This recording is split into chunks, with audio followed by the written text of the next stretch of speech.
Hey, what's up, guys? Jesse Foster, aka Entranced, coming at you here, and I'm coming at you with a very short video on a very simple little thing that's easy to forget, and that is calculating your pot odds or the amount of equity you need to call in an all-in situation. So, for example, let's look at a situation where you 4-bet with ace queen suited, and let's assume it's let's assume it's a heads up table with 100 big blind stacks. His 3-bet is to, let's say, 10 big blinds. Your 4-bet is to 22 big blinds, and stacks are you're in the small blind, so you're 100 big blinds, and stacks for the big blind are, let's say, 110. So what we're looking at here is our opponent has shoved.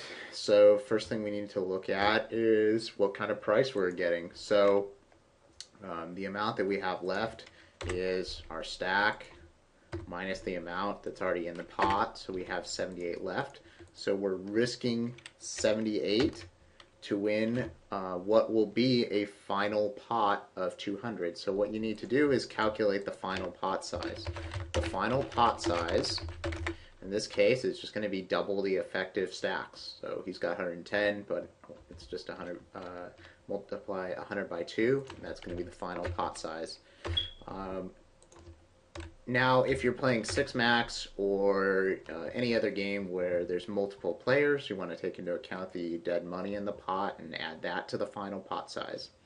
So the equation that you end up using is your equity in the pot. So let's go ahead and put this out here. So equity in the pot multiplied by the final pot size minus the amount invested, which in this case would be 78. Let me go ahead and make sure that that's correct there. So that's fairly simple. Now all we need to do is find our equity. So for that we're going to need some sort of equity calculator. Anything will work. Caclulating is what I personally prefer. So we go ahead and enter in our hand, ace of spades, queen of spades, or whatever we want.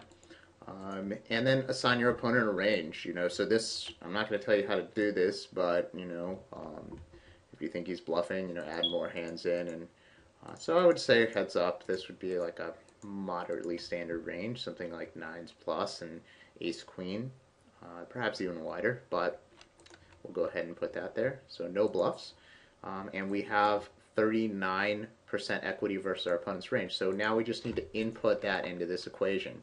So where it says equity, I'm going to go ahead and put 0.39. And we could see, and that's pretty insane, that it calculates out to exactly a neutral EV call. If we change our opponent's range a little bit, let's say, for example, let's add an ace-jack to his shoving range, our equity will change a little bit. So our equity goes up a lot to 45.6. So we're going to go ahead and enter that in here. 4, 5, 6, and we'll see the EV of the call is plus $13. So that's how you analyze any all-in situation. This doesn't have to be an all-in pre-flop situation. It can be any situation where your opponent is all-in and you're considering a call. Anyway, I hope you enjoy this, and if you have any questions, please let me know. All right, thanks.